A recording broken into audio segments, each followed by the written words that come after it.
And so it kind of works backwards from that initial great idea that you have to have before you can start, you know. So if I don't have a great idea, I can't even do the show.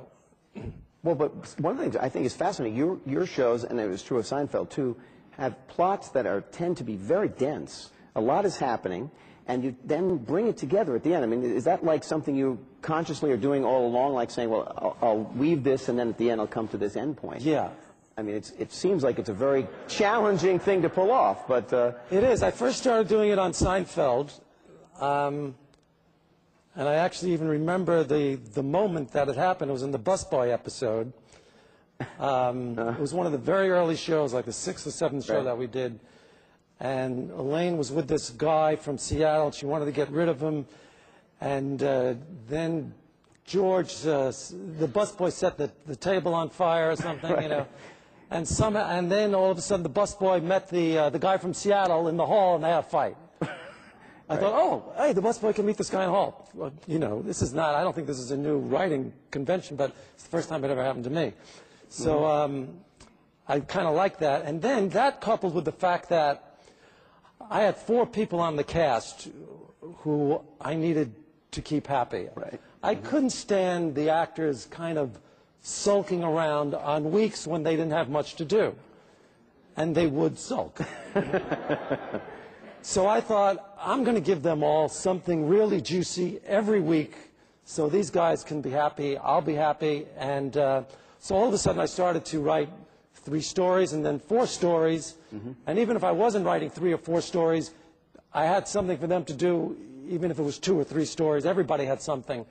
And then once I got 4 stories going and I was juggling the 4 stories, I somehow saw ways, and it's divine intervention a lot, you know, that I could get them all together somehow. And it feels like if you're working with really good ideas, that somehow they'll find a way to say hello. You know. Well, then, and now this is what you continue to do, I think, on this show. You've done the same kind of thing. You start out with some element of a show and it goes off in another direction, but somehow it comes back together. It seems to me that must be a strain sometimes, though, writing that. Do you find that? Or? No, that's not a strain. What's a strain is, you know, the first season we didn't do an arc on the show. Right. We just had, every episode was independent of every other episode. And then the second season, I put in a little bit of an arc. That means an arc, for those of you not in TV, it's a story that goes from the first episode all the way through the last episode. Like last year, we did the kidney and the adoption. Correct. We had 2. Right. We had 2 arcs. 2 arcs. The year before, we had the producers and the 10th anniversary present. Right. Also 2 arcs. But so these are being wove through the season. Yeah. What's hard, and the year before that, we had the restaurant story. But what's really hard, you know, now that you brought it up, is that it's hard to make each show independent and have them stand on their own and also keep that arc alive. Yeah. You know, I could give you many examples of how I was tortured over various shows. Give us one. Okay, well, the second show, last season, I had to, because we didn't know, I had to keep the adoption story going in the second show, because at the end of the first show, you knew that... Your father said... At least I thought in my mind that I might be adopted, that he told me that I was adopted. Right. So, I knew I had to hire a private investigator in the second show, so I had to incorporate hiring the private investigator into make a whole show out of that. That's not really an idea for a show, hiring a private investigator. That's not a show, you know. That's not funny, you know. So I had to kind of figure out a way that I could incorporate that idea into a show, and then I had the racist dog idea, and somehow, then I thought, well, if he's a black Muslim, you know, you know what I mean. So that's the kind of thing I'm talking about.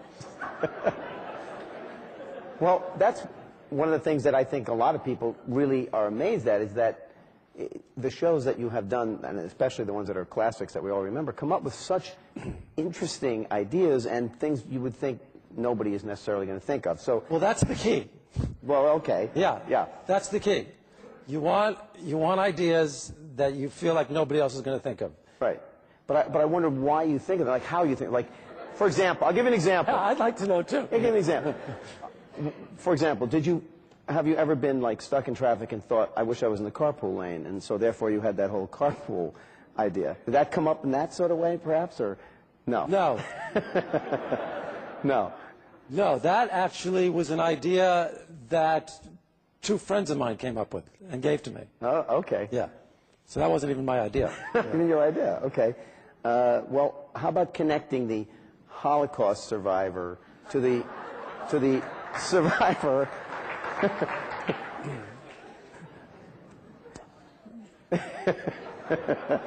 You know, we just talked about an idea that somebody else couldn't come up with. I couldn't believe that nobody else had come up with that idea. So, I mean, I was just sitting there. Please do something. A survivor, and there's a show called Survivors. yeah. It was tailor-made. Yeah. Well, one of my all-time favorite episodes, too, by the way. Oh, fantastic episode. Yeah. Fantastic. How about, I don't want to go through all of them, but how about killing off your mother? Which... I was in Hawaii on a vacation, and I think my father called me, you know, said my mother was ill or something like that, you know. Then I started thinking that she wouldn't want to ruin my vacation. Died, having me pack up and go to her funeral. She wouldn't want that. I know it, you know. Right. She would not, my mother would not want me to do that. So I thought, I've got to kill my mother. Yeah. And then, of course, take advantage of that. The fact that... That I didn't realize was going to happen until I started writing. That everyone you told would then accommodate anything you wanted because Right, exactly. your mother had just I died. was going to argue with that, yeah. How did your mother feel about this?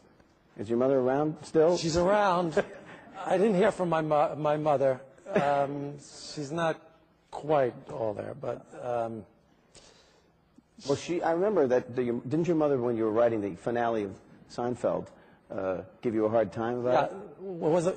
Yeah, the one where the Susan died, right? From Yeah. the envelopes, licking the envelopes. Yes. Yeah. Why did you have to kill that girl, Larry? What's the matter with you? Why did you do that to her? She liked her. Well, my father was upset about. That's the only episode he's been upset about that I know of. Was the one where I killed my mother. He was upset about that. He was He let you know about that. He was upset. Yeah, I could tell in his tone. Yeah. And I don't think he liked. I don't think he liked the last show of this season where I died and went to heaven. He didn't like that, huh? No. No? Because? I think he was a A little little creeped out by that. creeped You out don't by get it. that. Yeah. I wanted to ask, do you think there is hair in heaven?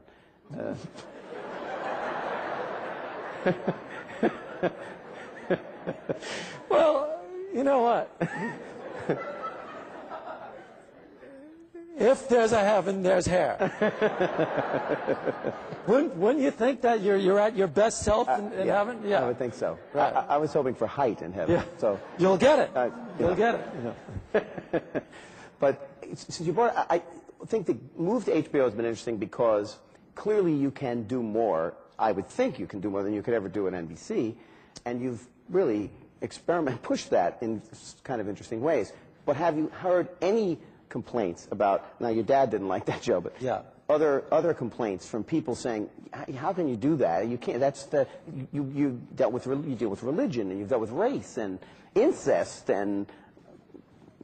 Pretty interesting topics. Not really. There was one negative article where somebody said, how can you make fun of your father-in-law's religion? You know. Right. Which was ridiculous. I wasn't making fun of his religion. And even if I was, so what? You know, it's a comedy. Religion should be made fun of. It's quite ridiculous, isn't it? I mean, think how people spend their lives. I have no idea that they go around as if this is a fact. It's so insane, you know. If I really believed that stuff, I'd keep it to myself. Let somebody think I was out of my mind.